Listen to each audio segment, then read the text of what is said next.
ବ୍ୟକ୍ତିର ହୃଦୟ ଭିତରେ ମୁଁ ବସି ଦେଖୁଛି ସେ କଣ ଚିନ୍ତା କରୁଛି, କଣ ଭାବୁଛି, କଣ କରୁଛି। ଗଣ୍ଡମୂତ୍ରରେ ପଢିଛନ୍ତି ନା, ଯାହା ମୁଁ ଭାବଇ, ଯାହା ମୁଁ ଚିନ୍ତଇ, ଯାହା ମୁଁ କରଇ, ଜଗତର କର୍ତ୍ତା ପରମେଶ୍ୱର ଜାଣୁଛନ୍ତି ପ୍ରତି କ୍ଷଣେ। ଆମେ ଯାହା ବି କିଛି କରୁଛନ୍ତି, ଯାହା କିଛି ଭାବୁଛନ୍ତି, ଯାହା କିଛି ଚିନ୍ତା କରୁଛନ୍ତି, ପ୍ରତି ମୁହୂର୍ତ୍ତରେ ପ୍ରତି ସମୟରେ ସେ ସବୁ ଜାଣିପାରୁଛନ୍ତି। ଆମେ ଏଇ ସତ୍ସଙ୍ଗରେ ବସି କଣ ଭାବୁଛନ୍ତି ସେ ସବୁ ଜାଣିପାରୁଛନ୍ତି। ବୁଝିପାରୁଛନ୍ତି? ତେଣୁକରି ଆମେ ଏଠାରେ ମନ ଇଚ୍ଛା କିଛି କାର୍ଯ୍ୟ କଲେ ହବନି। ଆମକୁ ଯେଉଁ ଶାସ୍ତ୍ରରେ ନିୟମ ଦିଆଯାଇଛି, ଯାହା ଆଦେଶ ରହିଛି, ତାକୁ ଆମକୁ ପାଳନ କରିବା ପାଇଁ ପଡିବ। ତାହେଲେ ଆମେ ଯାଇବା। ସେଥିପାଇଁ ସେ କହୁଛନ୍ତି ଯହ ଶାସ୍ତ୍ର ଋଷି ମୂର୍ଚ୍ଛତେ ବର୍ତ୍ତତେ କାମ କାରତ ନସସ୍ତି ମୋପ୍ନୋତି ନ ସୁଖଂ ପରଙ୍ଗତି। ଯିଏ ଶାସ୍ତ୍ରର ବାଣୀକୁ ଉଲ୍ଲଂଘନ କରେ ସେ କେବେ ସୁଖ ପାଇପାରିବ ନାହିଁ। ନା ଏ ଲୋକ କହୁଛନ୍ତି ମୋ ଠାରେ ଶ୍ରଦ୍ଧା ରଖ।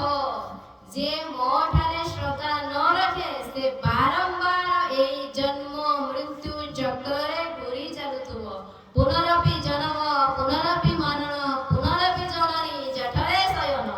ବାରମ୍ବାର ଏହିପରି କେବଳ ଘୁରି ଚାଲୁଥିବ ଆଉ କେବଳ ଦୁଃଖ ହିଁ ପାଉଥିବ। ତେଣୁକରି ଆମକୁ ଏବେଠାରୁ ଏହି ହରିଙ୍କର, କୃଷ୍ଣଙ୍କର ନାମ ଜପ କରିବା ଆବଶ୍ୟକ। କଳି ଯୁଗରେ ଆମେ ଆଉ କୌଣସି ସାଧନା କରିପାରିବା ନାହିଁ, କିଛି ତ୍ୟାଗ କରିପାରିବା ନାହିଁ। ଏ ଯୁଗରେ ଆମେ ତପସ୍ୟା, ଧ୍ୟାନ ଏସବୁ କିଛି କରିପାରିବା ନାହିଁ। ସେଥିପାଇଁ ଚୈତନ୍ୟ ମହାପ୍ରଭୁ କହିଛନ୍ତି ହରେ ନାମ, ହରେ ନାମ, ହରେ ନାମ ଏବ କେବଳଂ କଳୌ ନାସ୍ତୈବ ନାସ୍ତୈବ ଗତିରନ୍ୟଥା। କଳି ଯୁଗରେ ନାମ ବ୍ୟତୀତ ଆଉ କିଛି ନାହିଁ, ଆଉ କୌଣସି ଉପାୟ ହିଁ ନାହିଁ।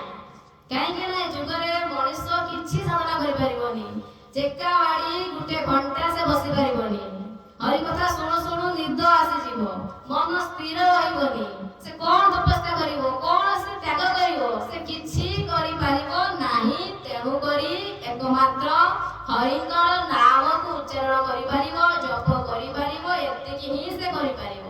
ସେଥିପାଇଁ ସେ କହୁଛନ୍ତି କଳିକାଳେ ନାମ ରୂପେ କୃଷ୍ଣ ଅବତାର, ନାମ ହଇତେ ହଇଲ ସର୍ବ ଜଗତ ନିସ୍ତାର। କହୁଛନ୍ତି କଣ? କଳିକାଳରେ ଏକମାତ୍ର କୃଷ୍ଣଙ୍କର ନାମ, ନାମ ରୂପରେ ହିଁ କୃଷ୍ଣଙ୍କର ଅବତାର।